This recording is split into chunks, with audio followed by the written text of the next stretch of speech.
Napapanganga ako guys sa ganda nitong Sinulong Falls dito sa Barangay Tinapuluan na Cagayan de Oro City guys. Kakaiba ang ganda nito kasi ito lang yung nakita kong waterfalls na kung saan mahigit pa sa 10 ang waterfalls niya. Ang Barangay Tinapuluan ay meaning po nito ay 10. Pulo, di ba? Tinapuluan. So, yun. Nakakapagtaka nga guys na biruin mo. More than 10 na waterfalls ang lumalabas dito sa bundok na ito guys. Kaya kakaiba siya. And mind you, malinis yung tubig guys. It so happen na yung river lang ay syempre dahil umulan noong week na yan. Kaya nag-brown o. Tingnan nyo guys o. Brown na brown yung tubig.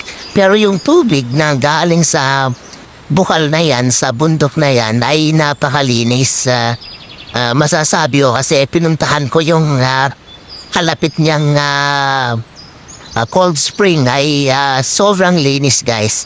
Kaya kung may time kayo na mapasyalan ito guys sa Cagayan de Oro, itong Sinulong Falls, puntahan ninyo kasi napakaganda niya. Nasa in between pala ito ng Palakag at Talakag Bukidnon at Cagayan de Oro City guys. Tara, pasyalan nyo na to guys.